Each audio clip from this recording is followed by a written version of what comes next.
Welcome to True Health Tuesday, and the truth will set you free.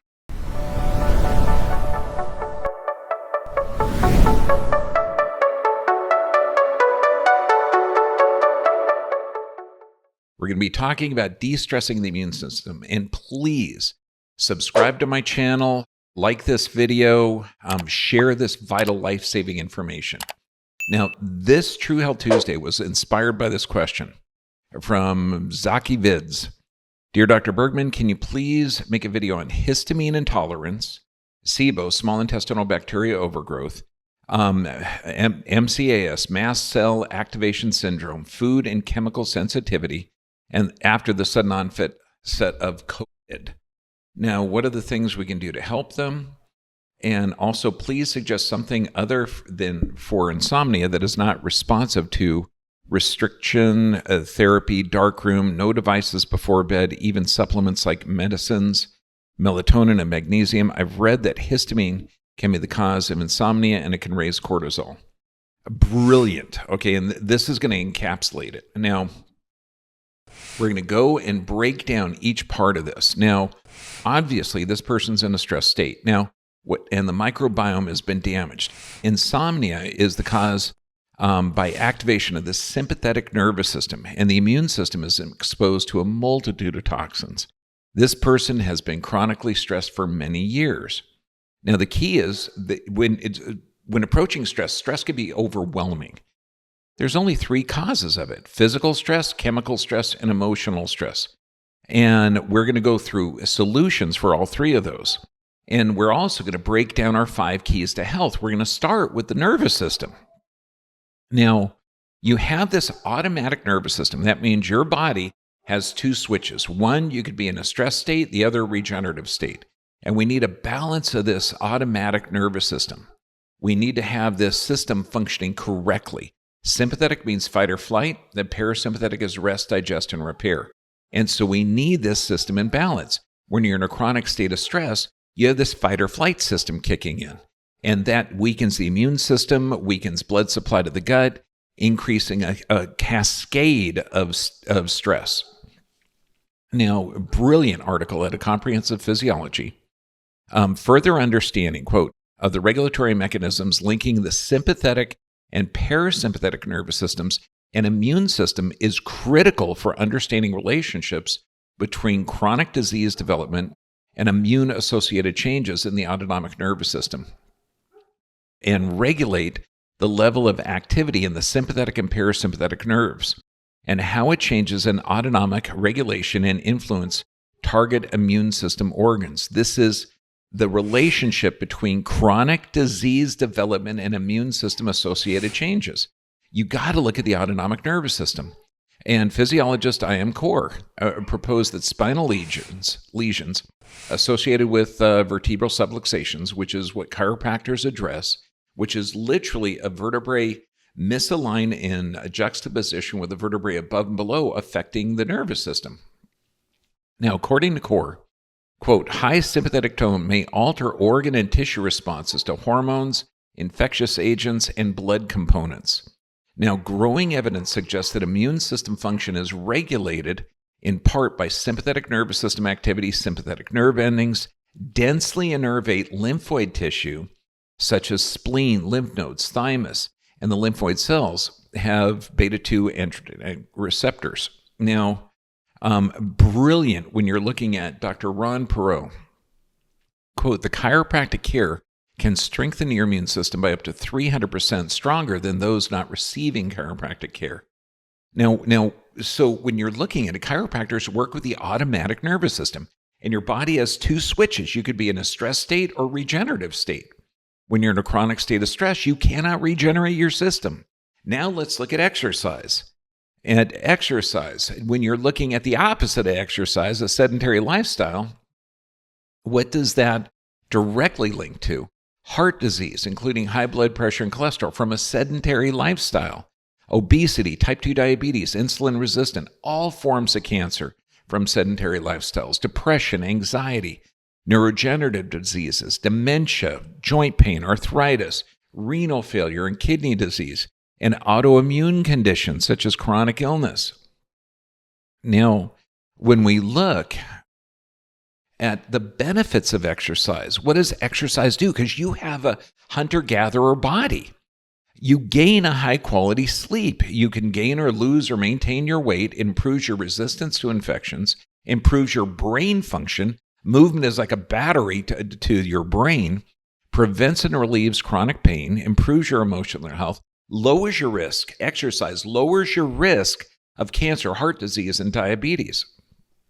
Now, when you're exercising, breathing, even in some of my paraplegics and quadriplegic patients, the only exercise I can give them is breathing. What does this do? It reduces mental and physical fatigue, improves oxygen circulation, blood circulation, stimulates the parasympathetic. That's the rest, digest, and repair system.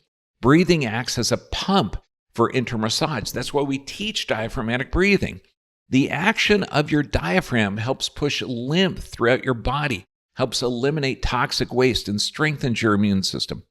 The breathing out, you're eliminating the toxic CO2 waste gases and cellular byproducts. It's phenomenal. Then let's look at nutrition. Again, if man makes it, don't eat it. But you've got to look at nutrition because it feeds your normal flora. Now, bacteria, 80% of your immune system's in your gut. And so if you have a healthy ecosystem of that gut, you have a healthy response. Bacteria outnumber your cells 10 to 1. You're looking that every human being has 2 to 3 pounds of bacteria in their gut. And when you're looking at it, 85% should be good, 15% could be not so good. And the beneficial bacteria keep molds, funguses, and yeast in check. And your body needs this bacteria to produce the B vitamins. And when you look at viruses, and we're in such a psychotic environment that people are afraid of them. Remember, bacteria, viruses, funguses, and molds, none of these are predators. They're scavengers. They only go after damaged tissue. Now, bacteriophages, they're beneficial viruses for your body.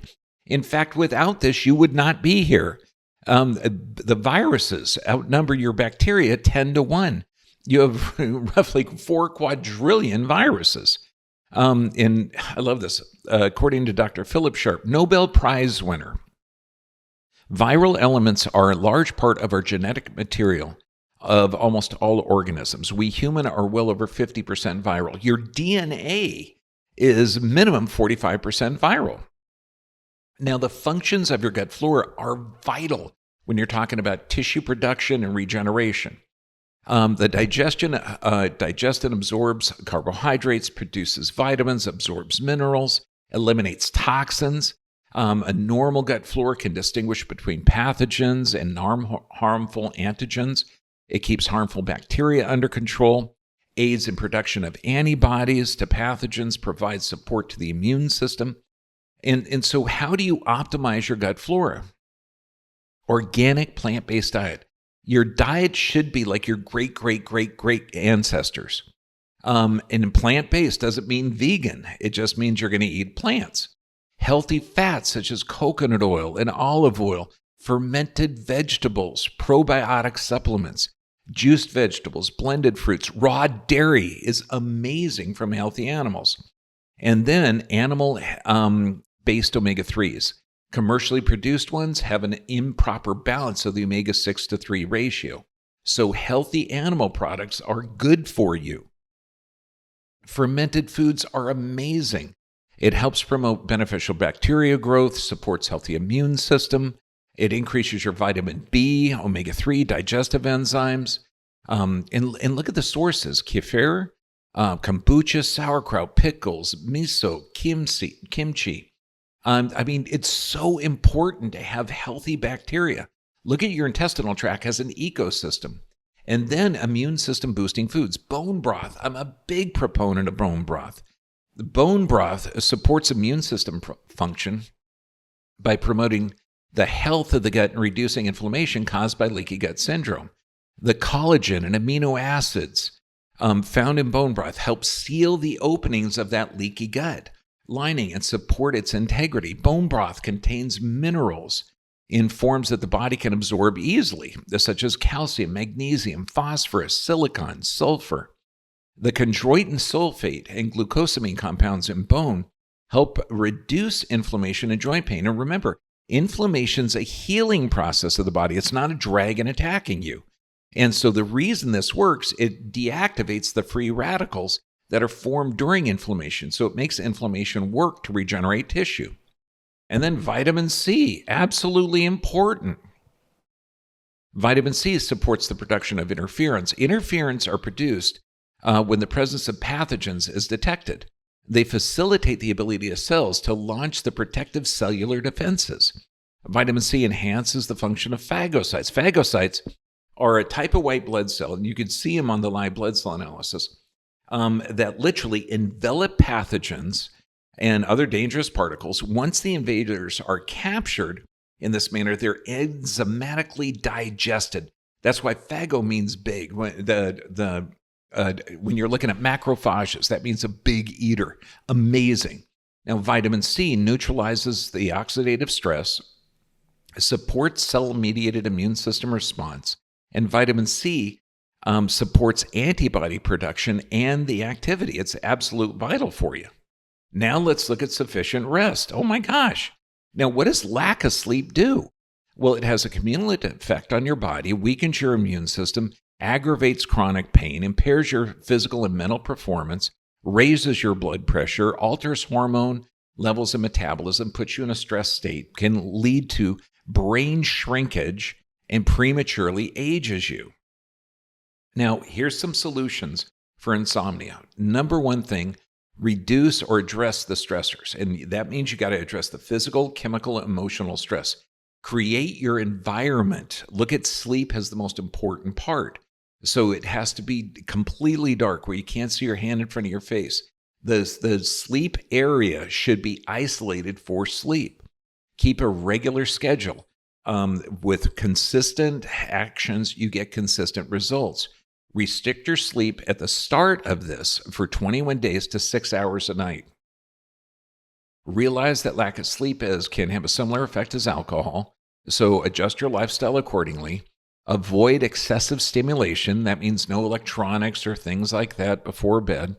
Exercise regularly, and this is during the day, not right before you go to bed. And look at other things to deal with the emotional stressors. Emotional freedom technique is fantastic. Now, the do's and don'ts for deep sleep.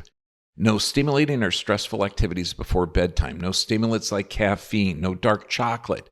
No alcohol. This disrupts the REM state or the rapid eye movement sleep. No spicy foods before bed. Avoid blue light exposure. So that means 2 to 3 hours before bedtime. So that means no TV, cell phone, iPad, everything, and nothing electronic. No fluids within 2 hours before bed. Avoid grains and sugars. No work 2 to 3 hours before bed. And reduce or eliminate all unnecessary medications. Just find out why you're taking the drugs and fix the problem. Now, things that you can do. Obviously, get your nervous system clear of interference. Get good chiropractic care so you can get that parasympathetic, the rest, digest, and repair mode working.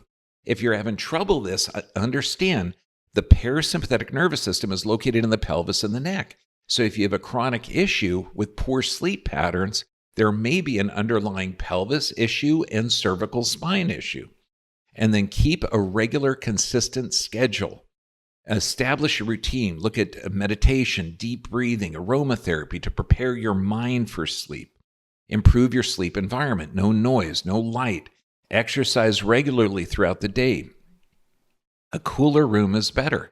No higher than 70 degrees Fahrenheit if you can. Eliminate the electromagnetic fields. And this is hugely important. And eliminate alarm clocks if you can. And make sure that reserve your bed for sleeping.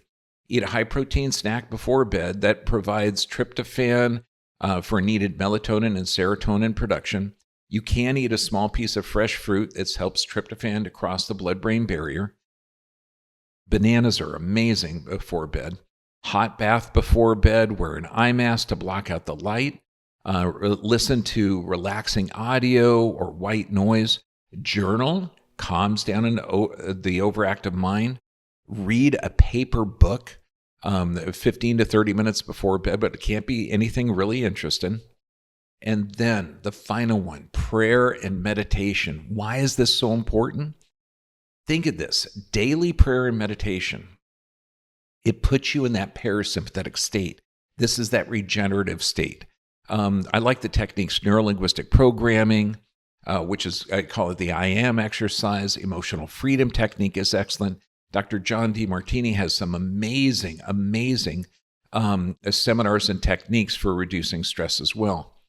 I love this quote from Dalai Lama. Scientists are discovering that while anger and hatred eat into our immune system, warm-heartedness and compassion are good for our health. No kidding. Now, in meditation, you don't have to be intensely spiritual. You don't have to conform to a certain belief system to practice this to receive the full benefits. Now, you can do it very simple. Sit in a relaxed position in a quiet place. For 10 minutes, close your eyes and focus on your breathing. Diaphragmatic breathing is the best. Breathe in through your nose, out through your mouth. And when you breathe in, your tummy should fill up with air. You blow out, your tummy should go in. This way, you're utilizing the bottom 2/3 of your lungs, so you're getting a good oxygen transfer. Repeat a word or a sound like peace, love. I like gratitude. So it's gratitude. And it helps you be grateful for the things that you do have. And when your mind wanders, bring it back. Focus in on the breathing, focus in on the words, and just for 10 minutes, that'll put you in that parasympathetic state. And then social connections, incredibly important. Now, SAGE journals. Recent research indicates that actual or perceived loneliness or social isolation are associated with both an increase for early mortality. And think of this, we are communal beings. We need that connection. Conversely, strong social connections have been shown to strengthen the immune system, help people recover from disease faster, help lower levels of anxiety, depression, and can lead to a 50% greater chance of longevity. So what can you do to do this? Here's some solutions. Take a class at a community center, talk to a teacher and students before or after the class to get acquainted. Join a recreational group, walking group, hiking group, dancing. I'm going to tell you, for the guys out there that don't know how to dance, join a salsa dance club. It's simple and fun.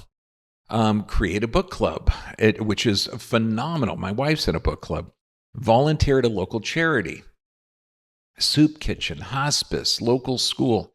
I was with St. Simon Jude Center for years. Join a faith community, a church, a synagogue, secular group. Reconnect with old friends. If someone's homebound, be aware of your society around you. Invite friends and neighbors to visit. It's incredibly important to have this social connection. So when we talk about the 5 keys to health, when we talk about your nervous system controls and coordinates every function of the body. Exercise, your body is designed to move every joint every day. Breathe, sweat, fantastic. Your nutrition should be basic. It should be like your great-great-grandparents. Healthy, organic, free range, healthy animal products, sufficient rest. This means you regenerate every day, and then prayer and meditation daily so you can recharge your batteries.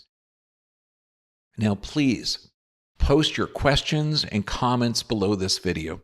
Please share this video, like it, and by sharing this video and subscribe to my channel, you can literally change lives. And post your comments and questions down below. We'll get to as many as we can. God bless you, my friends. Stay healthy.